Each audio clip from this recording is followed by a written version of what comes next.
కేటీఆర్ హరీష్ రావు బావపడ్డది కూడా నేనేదో పారిపోయినాని,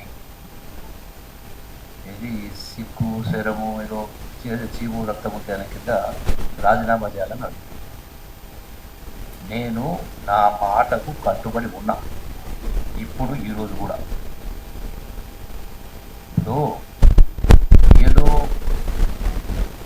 ఇతర అంశాలు రకరకాల ఏదో మాట్లాడేసి, ఏదో పౌరుషం ఉన్నట్టుగా మాట్లాడేసి అసలు దానికి సమాధానం దాటవేసే ప్రయత్నం చేస్తాము బావపడులు ఇద్దరు కూడా. ఈ సామెత దీనికి వర్తిస్తున్నది తెలియదు కానీ ఆపరేషన్ సక్సెస్ పేషెంట్ డెడ్ అని ఒక సామెత విన్నాను.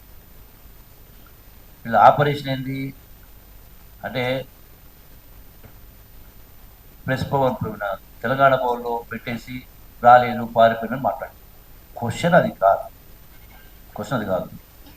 అందుకే ఏమన్నా నేను పోనీ మీరు దీనిపైన చెప్పడానికి ఎట్లా చెప్పాలా వెనుకముందు ఏదా ఉంటే మీ మాట నమ్మాలంటే నేనేం చెప్పిన ఇంకోటి నేను మాట్లాడినప్పుడు కూడా కేసీఆర్ గారిని ఒకసారి ప్రెస్లో ఈ లెక్కలు ఇవి మేము అప్పు చేయలేదు, కేటీఆర్ చెప్పిన ప్రకారం 3,50,000 కోట్లే కాబట్టి ఒకసారి ఇది కూడా వినిపిస్తుంది.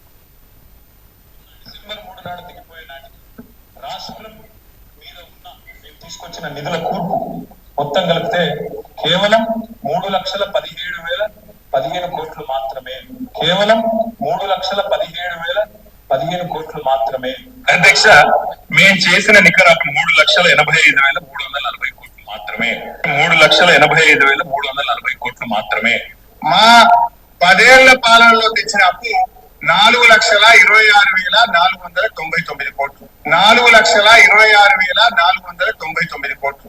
10 ఏళ్ల బీఆర్ఎస్ కాలంలో జరిగిన మొత్తం అప్పు కేవలం 4,17,496 మాత్రమే.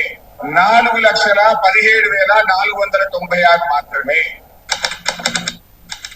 వీళ్ళు అసెంబ్లీలో బావమతులు అసెంబ్లీ సాక్షిగా చెప్పిన మాట. మీరు దానికి కట్టుబడి ఉన్నారా? నేను మాట్లాడిన దానికి నేను కట్టుబడి ఉన్నా, నేను రాజీనామా చేయడానికి సిద్ధంగా ఉన్నా. పారిపోయే లక్షణం కానీ. Press the bell icon for more interesting updates.